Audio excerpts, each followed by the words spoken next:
오늘 본문 말씀이 좀 깁니다. 말씀을 먼저 읽겠는데요. 우리 함다혜 목사님께서 말씀 봉독을 좀 해주시겠습니다. 누가복음 12장 13절부터 34절 말씀 읽도록 하겠습니다.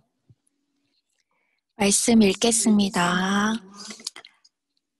무리 중에 한 사람이 이르되 선생님 내 형을 명하여 유산을 나와 나누게 하소서 하니 이르시되 이 사람아 누가 나를 너희의 재판장이나 물건 나누는 자로 세웠느냐 하시고 그들에게 이르시되 삼가 모든 탐심을 물리치라 사람의 생명이 그 소유에 넉넉한데 있지 아니하니라 하시고 또 비유로 그들에게 말하여 이르시되 한 부자가 그 밭에 소출이 풍성하매 심중에 생각하여 이르되 내가 곡식 쌓아둘 곳이 없으니 어찌할까 하고 또 이르되 내가 이렇게 하리라 내 곡간을 헐고 더 크게 짓고 내 모든 곡식과 물건을 거기 쌓아두리라 또 내가 내 영혼에게 이르되 영혼아 여러 해 쓸 물건을 많이 쌓아두었으니 평안히 쉬고 먹고 마시고 즐거워하자 하리라 하되 하나님은 이르시되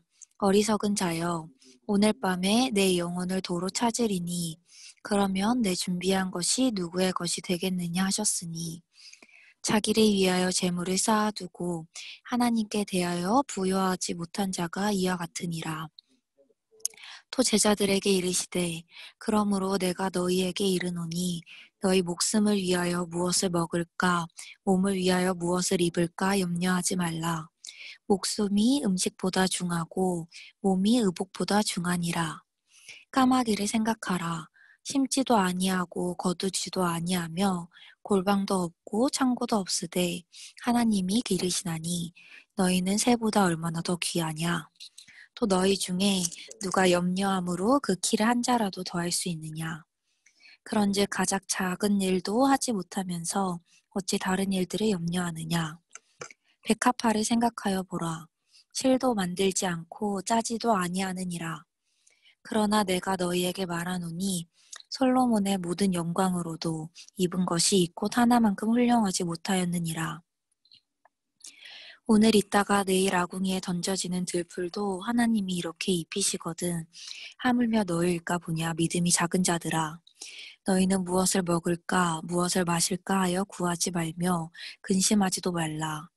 이 모든 것은 세상 백성들이 구하는 것이라. 너희 아버지께서는 이런 것이 너희에게 있어야 할 것을 아시느니라. 다만 너희는 그의 나라를 구하라. 그리하면 이런 것들을 너희에게 더하시리라. 적은 무리여 무서워 말라. 너희 아버지께서 그 나라를 너희에게 주시기를 기뻐하시느니라.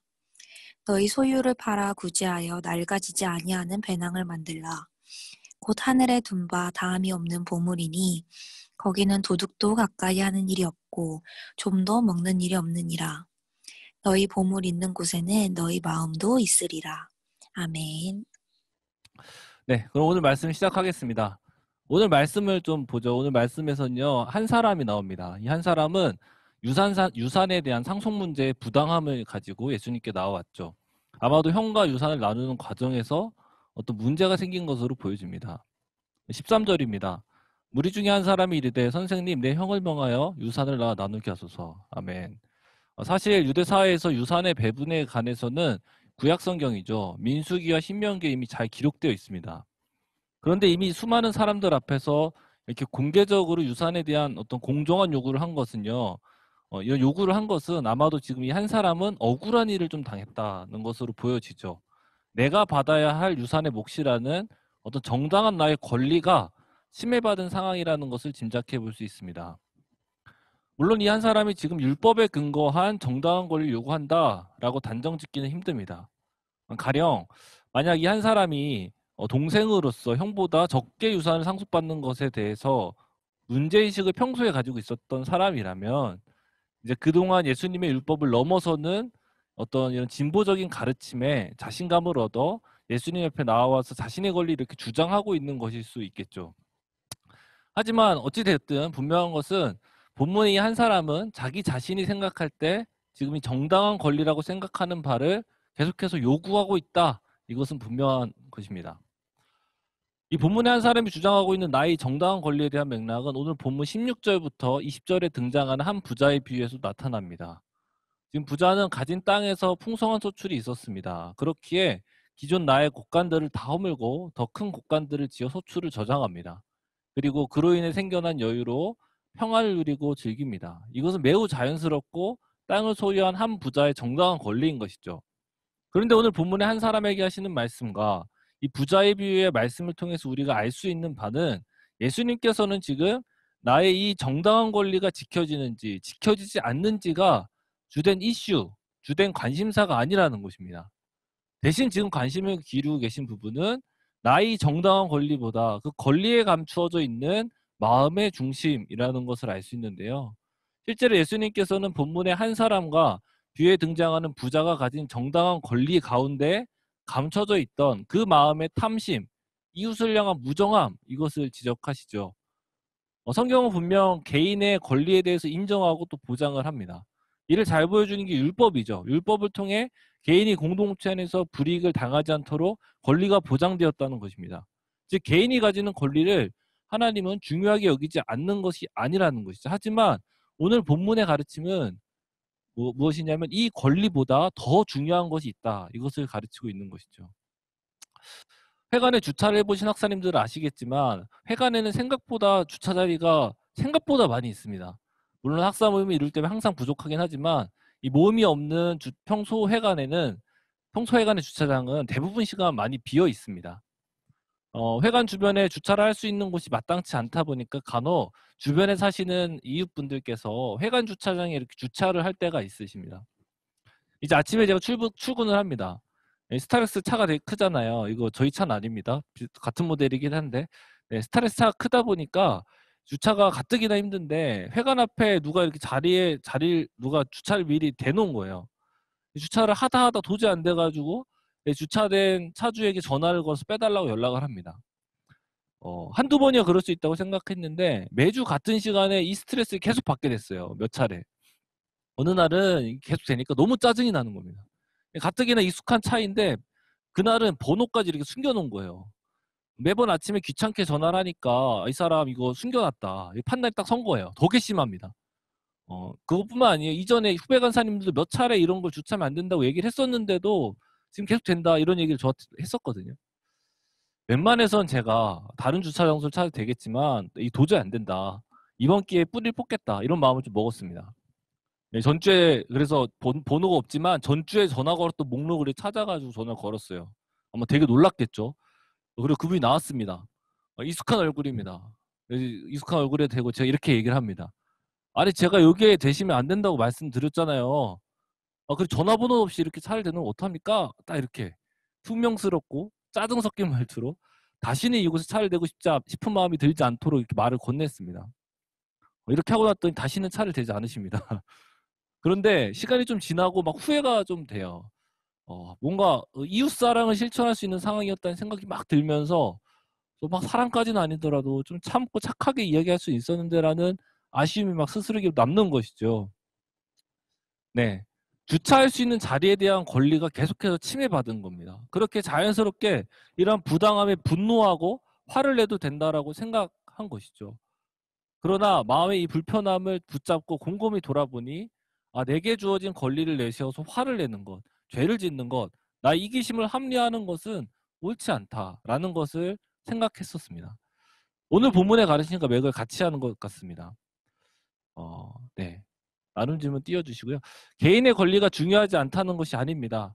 사회적으로 소외되고 도움이 필요한 자들을 보호하고 돌보는 것은 우리 그리스도인들의 사명이죠. 제가 지금 강조하는 것은 우리가 가진 권리라는 이름 아래서 나의 탐심과 자존심, 나의 무정함과 이기적인 마음들, 이것들이 너무나 합리화되기 쉽다는 것이며 우리는 이것을 경계할 수 있는 어떤 깊이 있고 민감한 영성을 가져야 한다라는 것입니다. 우리에게는 직장에서, 가정에서 어떤 무거운 책임과 함께 주어지는 권리들이 분명히 있습니다. 나에게 맡겨진 물질, 부여된 어떤 나만의 시간, 이런 것들의 권리가 분명히 있죠. 그런데 내게 주어진 권리가 함께 일하는 동료들에게, 배우자에게, 자녀에게 상처가 되는 언행을 해도 된다는 전제가 될 수 없는 것이고, 나와 다른 사람을 무시하고 정죄해도 된다는 논리를 뒷받침할 수 없다는 것이며, 도움이 필요한 이웃을 향해 냉소적이고 무정한 자기중심적 삶을 합리화할 수 없다라는 것이죠. 사무엘하 16장 사무엘상 16장 7절 하반절 말씀 내가 보는 것은 사람과 같지 아니하니 사람은 외모를 보거니와 나 여호와는 중심을 보느니라 하시더라. 그렇습니다. 사람들이 신경을 쓰고 또 관심을 갖는 것은 외모입니다. 표면적인 것입니다. 얼마나 큰 영향력과 권리를 가지는가가 중요해지죠. 중요합니다. 하지만 하나님은 이와 같이 사람의 표면적인 모습이 아닌 그 마음의 중심이 어떠한가를 살핀다라고 우리에게 말씀해 주십니다. 그렇게 우리가 집중하며 바라봐야 되는 것은 나의 권리, 이것이 아니라 나의 중심이 어떠한가, 이것을 먼저 살펴야 되는 것이죠. 여기서 다시 소모임으로 나누어져서 나눔을 갖고자 하는데요. 모임 시 주의해야 될 부분을 한 가지 좀 말씀드리고자 합니다. 드린 질문에 대해서 이렇게 나눠주시면 좀 감사하겠고요. 예배가 마치고 소모임별로 예배 전체에 대한 소감도 나눌 예정이니까 질문과 좀 벗어난 나눔들은 예배 후에 소감 나누는 시간 해주시면 감사하겠습니다. 그리고 한 가지 부탁을 더 드리고 싶은데요. 이 소모임을 마치잖아요. 마치고 전체 방에 딱 돌아오게 되었을 때 이 나누셨던 각자의 나눔들이 있을 것 같은데 그것을 짧게 정리해서 이렇게 올려주시면 좋을 것 같습니다. 뭐 예를 들면 이런 거겠죠. 회관 주차장에 대한 권리를 내세워 이웃을 사랑하지 못하였네요. 이런 식으로. 혹은 부모의 권리를 내세워 예나와 예언에게 불필요한 화를 내었네요. 뭐 이런 식으로 짧게 이런 나눔들을 해주시면 좋을 것 같아요. 의무는 아니고요. 마음 가시는 분들이 먼저 나눠주시면 더 풍성한 나눔이 될 것 같습니다. 네. 그러면은 두 번째 나눔 질문 드리겠습니다. 승연 목자의 주차장 사건과 같이 내가 가진 권리를 주장하는 것과 어떤 그리스도인으로서의 삶의 모습, 양심, 이것이 부딪혔던 혹은 부딪히고 있는 삶의 이야기를 좀 나누어 보았으면 좋겠습니다. 네, 권리 이런 것들 얘기를 했었는데요. 오늘 말씀을 듣다 보면 한 가지 물음이 듭니다. 권리를 함부로 주장해서는 안 되고 그 권리 안에 있는 마음의 중심을 살피는 것에 대한 부담이 이렇게 주어지게 되죠. 그런데 이런 질문이 들어요. 그렇다면 그리스도인에게는 권리는 다 포기해야만 하는 것인가? 그죠? 어떤 제자로서의 삶이라는 건 나의 권리 따위는 무의미하며 남들에게 퍼주기만 하는 삶을 살아야 되는가? 어떤 소유에 대한 강박적인 그런 마음, 삶을 살아야만 하는가? 라는 이런 부정적인 마음들, 반발심 이런 것들이 마구마구 듭니다. 저는 마구마구 드는데요. 오늘 13절부터 시작된 가르침, 20절까지의 가르침으로 끝나면 우리는 이와 같이 나의 권리를 다 포기하는 삶, 어떤 표면적인 것을 무가치하게 여기고 어떤 권리를 내려놓는 무소유의 삶을 살라는 가르침으로 충분히 보여집니다. 하지만 예수님은 20절의 가르침으로 끝나는 것이 아닌 21절 이후의 가르침으로 이어집니다. 21절로 이어지는 예수님의 가르침은 모든 권리를 포기해야 된다는 강박적인 가르침이 아니라는 것을 우리는 알 수 있는데요. 또 그렇다고 어느 정도의 권리는 괜찮다라는 선을 정해주시지도 않습니다. 우리가 좀 살펴보면요. 예수님께서는 권리를 바라보는 관점에 대한 이야기를 하신다는 걸 알 수 있어요. 즉 정체성, 가치관, 세계관 이런 것과 관련된 말씀을 이어가신다는 것을 살필 수 있는데요. 그러니까 21절 이후의 말씀을 정리를 먼저 해보자면 그리스도인은 어떤 유한한 이 세상의 시스템에 갇히는 삶이 아니라 무한하고 영원한 하나님 나라의 삶을 살아가야 한다. 그 하나님 나라의 시스템 안에서의 삶을 살아야 한다라는 가르침이라는 걸 알 수 있습니다. 유한한 세상에서의 시스템은 제한적 자원을 갖죠. 그렇게 그 안에서 권리라는 것은 내가 쟁취해내야 되는 것이고 동시에 내가 주어진 권리는 지켜야만 하는 것이 됩니다. 무엇을 먹을까 무엇을 마실까를 쟁취해내야만 하기에 긴장을 늦출 수 없고 계속되는 염려와 근심으로 살아가는 것이죠. 이것을 예수님은 30절에 이런 것은 세상 백성들이 구하는 것이다 라고 말씀해 주십니다. 즉 이 세상을 의지하는 유한한 세상의 시스템 안에서 살아가는 사람들의 모습이다 라고 가르쳐 주시죠. 반면 하나님 나라의 시스템에서는 권리는 내가 쟁취하고 확장해야 하고 사수해야 되는 것이 아닙니다. 이 시스템 안에서 나에게 권리는 무한하고 영원하신 하나님으로부터 주어지는 것이 됩니다. 그렇게 권리를 갖기 위한 노력이 아니라 주어진 권리를 잘 사용하는 것들에 초점이 맞춰지는 것이죠. 이를 잘 보여주는 게 30절 하반절부터 31절 말씀인데요. 제가 읽겠습니다. 너희 아버지께서는 이런 것이 너에게 있어야 할 것을 아시느니라. 다만 너희는 그의 나라와 그의 나라를 구하라. 그리하면 이런 것들을 너에게 더하시리라. 아멘. 즉 하나님의 나라, 하나님의 통치가 이 땅에 실현되는 일에 내게 주어진 권리죠. 물질, 힘, 시간, 능력, 관계 이런 것들을 활용하고 사용하는 것에 힘을 써라 이것이죠. 그러할 때 필요한 모든 권리들은 보장될 것이다. 예수님은 우리에게 이것을 약속해 주고 계신 것입니다. 이해를 돕기 위해서 뭐 신학적으로 약간 애매한 부분이 있겠지만 어쨌든 좀 이해를 돕기 위해서 한 가지 비유를 사용하고자 하는데요. 물탱크 비유입니다. 이거 제가 그린 겁니다. 한번 보세요. 네. 아이패드로 제가 그렸어요. 쉽게 물탱크를 생각해 볼 수 있어요. 세상의 시스템에서는 제한된 자원을 가지고 있다는 거죠. 그렇게 이 물탱크에 물이 얼마나 남았는지 계속 확인해야 되고 이것을 어떻게 효율적으로 사용할지가 되게 중요해지는 문제겠죠. 그런데 반대로 이 하나님 나라의 시스템은 그냥 물탱크가 아니라는 겁니다. 이 수도가 연결되어 있는 물탱크라는 것이죠. 오늘 말씀은 이 하나님의 나라의 시스템, 즉 무한하고 영원하신 하나님과 연결되어져 있다 이것을 말씀해 주시는 겁니다. 이 약속이 있음에도 이러한 구조를 내가 가진 자임에도 계속해서 내가 가진 것을 계산한다. 어떻게 하면 내가 더 가지게 될 것인가? 이 물량이 얼마나 남았지? 이것을 걱정하고 염려하는 삶을 사는 것은 참 어리석은 것이다라는 것이죠. 즉, 이 하나님 나라의 시스템에 속해 있는 삶을 살면서 내게 주어진 물을 어디에 쏟아 부을 것인지, 그리고 어디에 그것을 활용하고 이 내게 주어진 생명을 나눌 것인지 이것이 되게 중요한 문제가 된다는 것입니다. 네, 나눈 질문 띄워주시고요. 이거 한번 생각해보죠. 생각하면서 들으시면 될 것 같아요. 자, 그러니까 정리를 해보자면 예수님께서는 오늘 21절 이후의 말씀을 통해서 제자들에게 어느 수준의 권리가 정당한 권리다. 어느 정도의 권리까지 괜찮다. 이런 차원의 가르침을 주시지 않습니다. 대신 예수님께서는 우리에게 권리에 대한 개념을 세속적인 가치관과 세계관에서가 아닌 하나님 나라의 가치관과 세계관 안에서 재정립해 주신다는 것을 우리는 배울 수 있습니다. 즉 저 같은 경우 그 주차장에서 그 자리에서 세속적 세계관 안에서는 마땅히 나의 권리를 주장하는 게 맞다는 거예요. 화를 내야 돼요. 몰아붙여야 돼요. 그게 자연스럽고 필요한 일이라고 여겨집니다. 하지만 하나님 나라의 세계관으로 이상을 마주하게 된다면 내게 주어져 있는 그 주차장에 대한 권리는 하나님의 나라를 어떻게 이루어갈까 그것에 사용되고 활용되어야 하는 도구가 되어진다는 것이죠.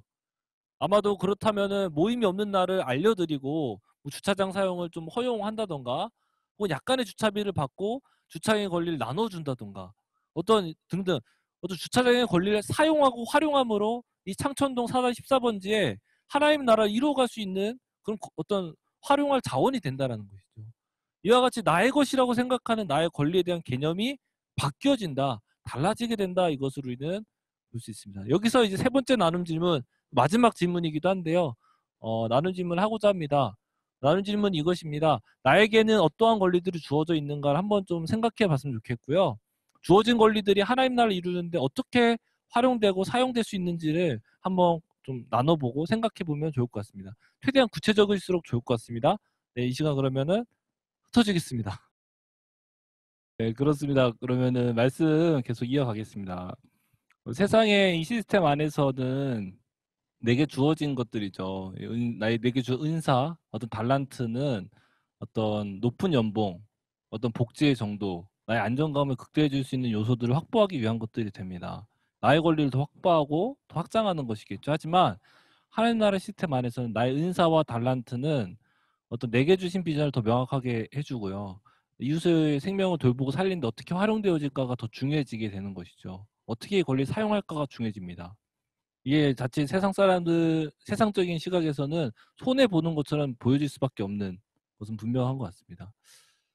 내게 주어진 관계 혹은 공동체 역시 마찬가지인 것 같습니다. 세상의 시스템 안에서 맺고 있는 관계는요, 나의 즐거움을 위한 것이 되죠. 그리고 이 안에서 공동체는 나의 정서적이고 영적인 공급에 필요한 것들로 여겨집니다.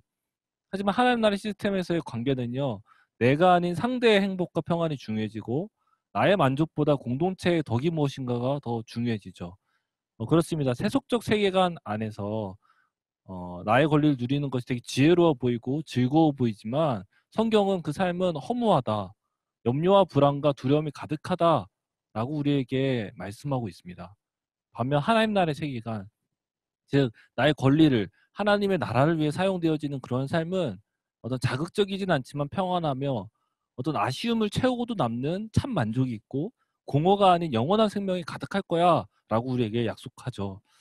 그렇게 우리가 힘써야 되는 건 뭐냐면 이 세상에서 어떻게 권리를 더 쟁취할까? 어떻게 내 권리를 보호할까? 그렇게 싸우는 것이 아니라는 거죠. 우리가 싸워야 하는 것은 세계관의 싸움입니다. 먼저는 이 싸움에 익숙해지는 거겠죠. 세계관의 싸움에 익숙해지는 거예요. 그리고 그 세계관 싸움에서 승리하는 것에 익숙해지는 것이 우리에게 필요한 것입니다. 이걸 다른 말로 표현하자면 하나님 나라의 이 세계관, 하나님 나라의 시스템을 내 삶에 적극적으로 작동시키고 가동시키는 것이라고 표현할 수 있겠죠. 네, 28절을 보면 지금 제자들에게 이렇게 말씀하시죠. 오늘 있다가 내일 아궁이에 던져진 들풀도 하나님이 이렇게 입히시거든. 하물며 너일까 보냐 믿음이 작은 자들아. 이렇게 표현하십니다. 믿음이 작다는 건요, 믿음이 없다는 말이 아니에요. 믿음은 있지만 그것으로 부족하다라는 말씀인데요. 조직 신학에서는요, 믿음은 기독교 세계관을 담는 그릇으로 이야기를 합니다. 그러니까 위에 예시와 이어서 얘기를 해보자면, 물탱크 예시와 이어서 얘기를 해보자면, 이 하나님과 연결되며 그것을 이렇게 살아가는 이 시스템 자체를 믿음이다라고 이야기한다는 것이죠. 이 시스템이 작용하고 실현되는 것은 성령의 작용하심을 통해 이 믿음의 시스템이 작동하게 됩니다. 다시 말하면 이 가르침을 듣는 제자들에게는 이미 믿음이 주어져 있다는 거예요. 이 삶을 살아갈 수 있는 시스템, 하나님의 은혜를 받는 자녀로서의 연결됨이 이미 하나님의 주권적인 은혜로 이미 형성되어져 있다, 이것입니다. 믿음은 이미 은혜로 우리에게 주어졌다, 이것을 말하고 있는 것이죠. 그런데 여기서 이 믿음이 적은 자라는 것은 이 하나님의 세계관이 작동되어지는 빈도죠. 이 시스템이 활성화되는 빈도가 너무 간헐적이다, 이것입니다. 실제로 24절부터 29절까지의 내용을 보면 까마귀, 백합화, 내일 아궁이에 던져질 들풀들, 이걸 예로 드시면서 제자들의 믿음을 돕고 계신데요. 이것은 당시 팔레스타인 지역에서 흔히 볼 수 있는 일상에서 마주치는 것들입니다. 즉 지금 예수님께서는 이 하나님 나라 세계관이 이미 너희의 일상 가운데 작동하고 있다, 그것을 일상에서 충분히 살필 수 있다라는 것을 말해주고 계신 것이죠. 이 하나님 나라의 시스템이 작동하고 있음을, 하나님 나라의 세계관이 일상의 삶에 충분히 계시되고 있음을 봐라, 이것입니다. 즉 너희의 삶의 일상에서 그 믿음을 활성화시키고 하나님 나라의 세계관으로서의 삶을 살아나가야 된다, 이것까지 우리에게 도전하고 계신 것이죠. 이것을 구체적으로 명령하시는 말씀이 34절 말씀입니다. 바로 의지적인 순종을 가져가는 것인데요. 너희의 보물이 있는 곳에 너희 마음도 있으리라. 아멘. 여기서 이 말씀의 원어의 의미를 담아서 해석을 하면 이렇게 해석이 됩니다. 돈의 사용의 자치를 따라가라. 그리하면 너희의 마음도 거기에 가 있게 될 것이다. 혹은 이것을 또 다른 말로 마음은 금전의 투자를 따라간다, 이렇게도 해석됩니다. 뭐냐면 34절의 가르침은 마음이 먼저가 아니라는 거죠. 마음은 뒤따라오는 것이고 내 의지적으로 행동한 것, 내 의지적으로 나아간 것, 이것이 먼저라는 것입니다. 즉 의지적인 삶이 곧 나의 삶이 되어 간다, 그것이 곧 너의 삶이다, 이걸 가르쳐주고 계신 것이죠. 즉 하나님 나라 세계관이 나의 삶에 작동하고 살아내지는 것은 나의 마음, 어떤 나의 감정, 나의 상태, 나의 상황, 여기에 달려있는 것이 아니라 하나님 나라 이루고자 할 때 주어지는 그 성령의 인도하심에 의지적으로 순종하는 것에 달려있다, 이걸 우리에게 도전하십니다.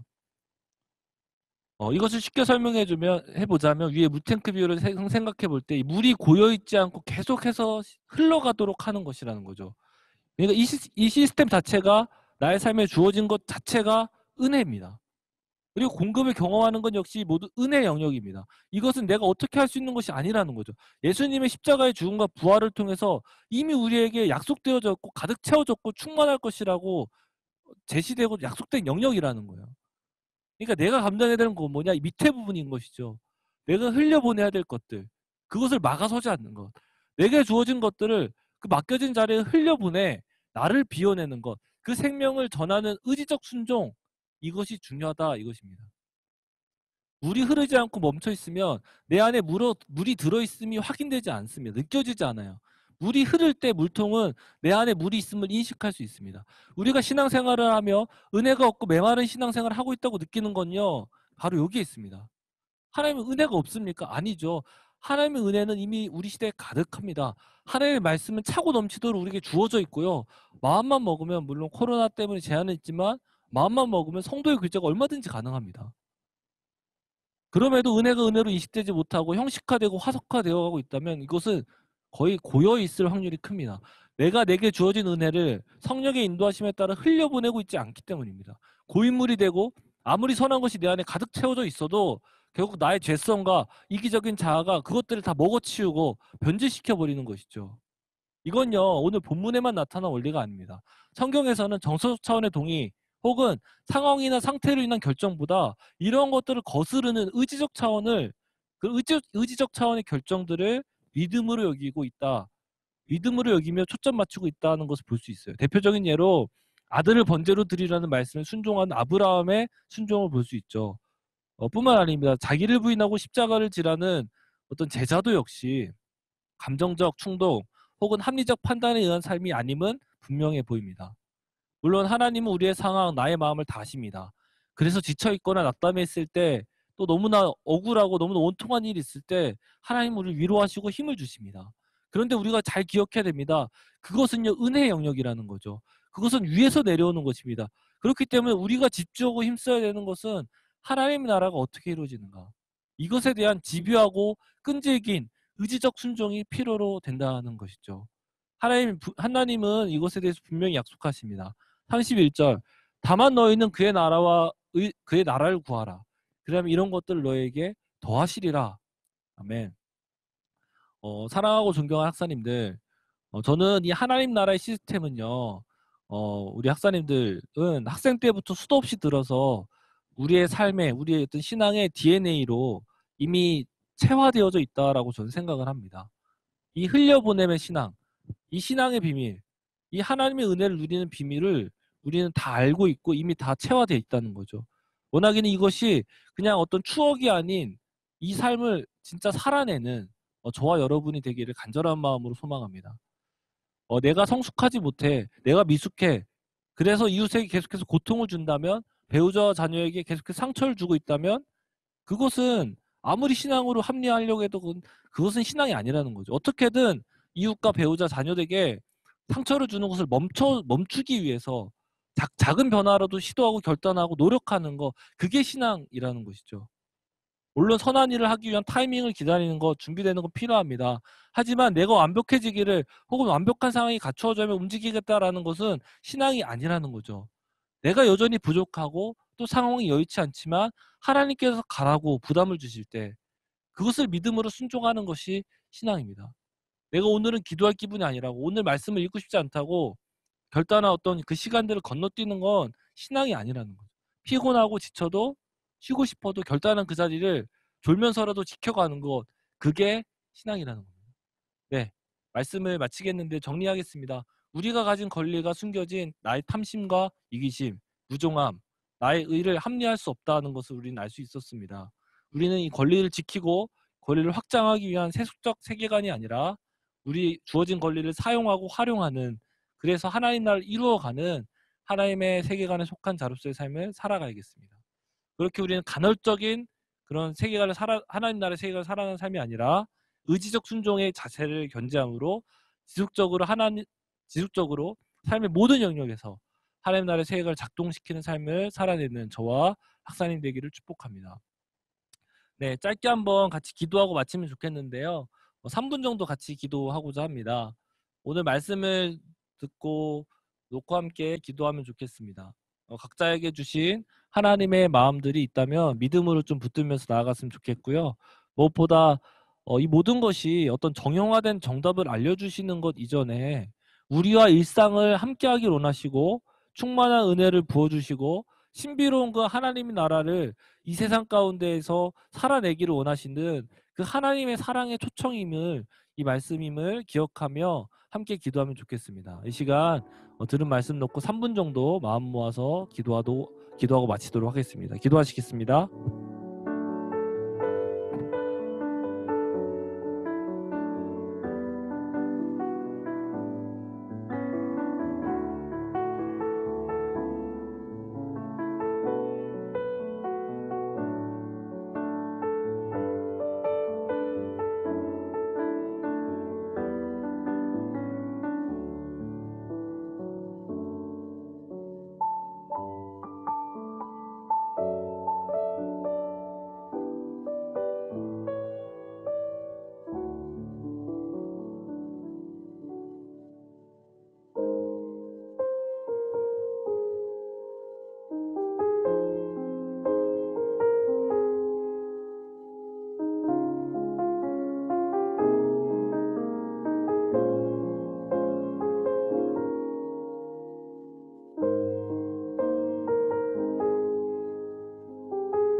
네, 제가 마침 기도하겠습니다. 살아계신 아버지 하나님, 저희 안에 귀한 말씀 허락하심에 감사합니다. 참 하나님의 나라를 온전히 살아낼 수 있도록 항상 격려하시고 힘주시는 분이 하나님이심을 믿습니다. 우리가 더 깨어 성령 하나님의 인도하심을 쫓아 순종함으로 그 하나님 나라를 계속해서 살아내는 복된 삶을 살 수 있도록 우리 학사님들 축복하여 주시고 인도해 주시옵소서.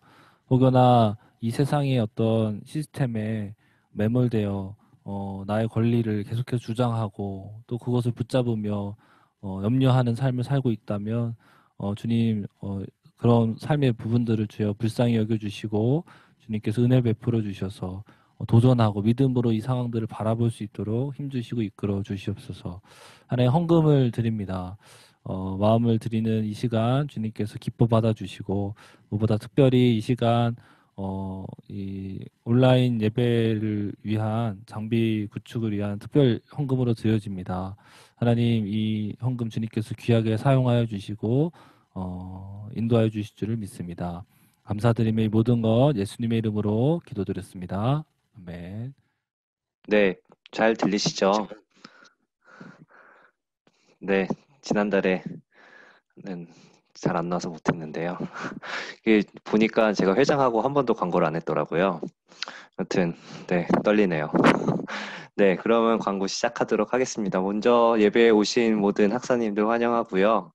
오늘도 아까 보니까 42명까지 이제 참석을 했었던 것 같은데 네, 네, 여튼 많이 오셔서 너무 환영하고 더 많은 학사님들이 함께 같이 예배를 드릴 수 있었으면 좋겠습니다. 코로나 기간 동안 특히 모두 건강에 유의하시고요. 다음 넘겨주세요. 네, 다음 달에도 변함없이 셋째 주에 에클레시아 예배로 드리게 됩니다. 중간에 추석이 있어서 금방 또 돌아올 것 같은데 또 기대하는 마음을 가지고 함께 예배했으면 좋겠고요.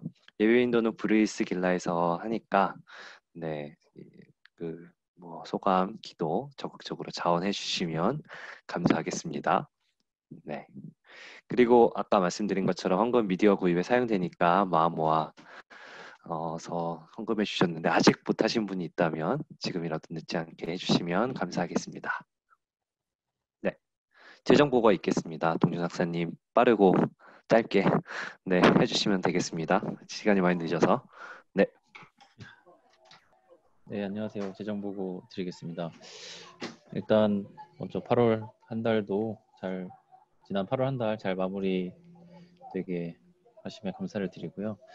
일단 간단히 보면 저희가 이제 일단 그래프로 보시다시피 저희가 6월, 7월, 8월 이렇게 뭔가 수입이 늘어나는 모습을 감사하게 저희가 보고 있습니다.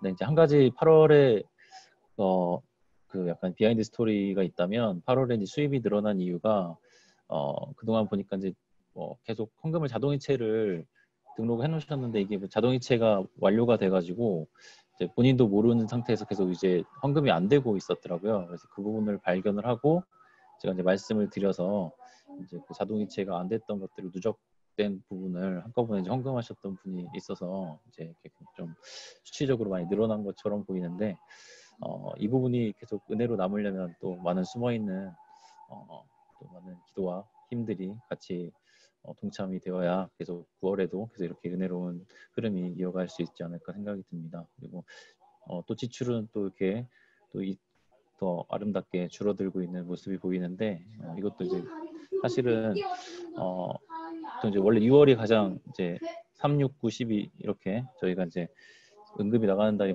많다 보니까 이제 이런 식으로 보이는데 또 다시 9월이 되면 또 저희가 이제 지출이 많이 예상이 됩니다. 그래서 이렇게 이제 이런 부분은 참고하시고요. 그다음에 이제 아마 9월부터는 저희가 이제 간사님들의 지금까지 인턴으로 하셨던 간사님 두 분이 이제 정규 간사님으로 되시고 이제 그런 부분들이 있어서 9월부터 저희가 추가적으로 지출이 예상되는 부분이 있어서 그런 부분들을 잘 고민하셔서 기도해 주시고 준비해 주셨으면 좋겠습니다. 뭐 간단하게 그냥 지출 예상 금액을 적어봤는데요. 9월, 10월, 11월, 12월 이렇게 지금 아마 8월보다는 조금 더 지출들이 많이 늘어날 것으로 예상이 되고 있습니다. 위해서 많이 기도해 주시고 9월에도 하나님 은혜로 은혜 채워질 수 있도록 함께 동참해 주셨으면 감사하겠습니다. 예, 이상입니다. 네, 감사합니다. 네, 그 본부 건축이 진행 중인데요. 10월 말 완공을 목표로 해서 한창 진행이 되고 있는 것 같습니다. 10억 예상 중에 이제 6.8억이 보였다고 하는데요. 3.2억이 지금 아직 안 모인 상태네요. 같이 기도하면서 네, 동참해 주시면 감사하겠습니다.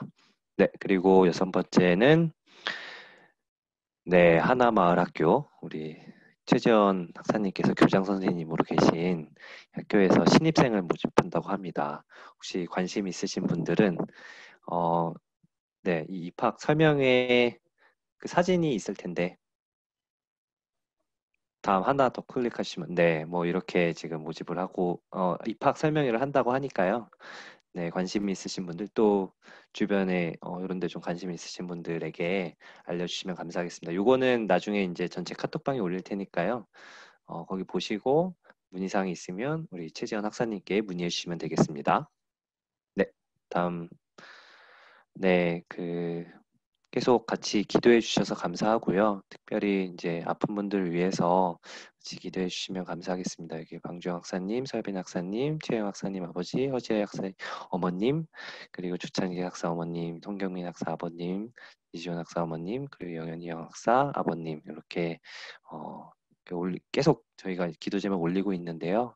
올릴 때 뿐만 아니라 이렇게 생각나실 때마다 같이 기도하면서 함께 해주셨으면 감사하겠습니다. 네, 그리고 네, 오랜만에 오신 분들이 조금 있는 것 같은데요. 특별히 장우 학사님, 네, 되게 오랜만에 예배 네, 함께 하게 된 것 같습니다.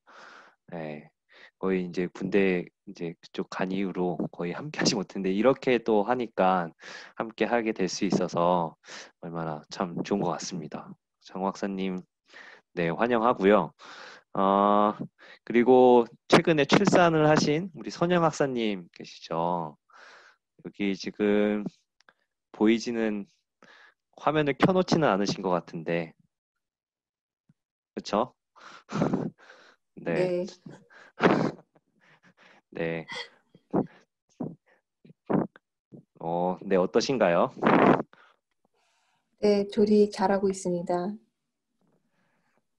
네, 뭐 건강을 위해서 많이 기도해 주셨으면 좋겠습니다. 시간이 지금 많이 지나서 짧게 넘어가도록 할게요. 그리고 지은 학사님께서도 오랜만에 오셨는데, 잠깐만 나눠주시면 좋을 것 같아요. 혹시 안 계신가요? 네, 그러면 넘어가도록 하겠습니다. 어, 그리고 그, 네, 그리고 특별한 좀 소식이 있는데 이제 윤지 학사님과 현민 학사님 결혼식이 10월 10일 날 있고요. 그리고 또 10월 24일에 진규 학사님과 옥비 학사님의 진규 원사님과 옥비 학사님의 결혼이 또 있습니다. 네, 코로나로 인해서 많이 좀 걱정도 되는 부분도 많이 있으실 것 같고 한데 이렇게 기도해 주셨으면 좋을 것 같고 또 네, 축하해 주시면 좋겠습니다. 네, 그리고 이제 소감 나눔이 끝나고 나서 또 있을 텐데 이게 너무 많이 늦어져서 네, 간단하게 뭐 나누시고 파하시면 될 것 같고요. 그리고 아까 승영 목사님 말씀해 주신 것처럼 예배 지금 하면서 많은 시도들이 있는데요.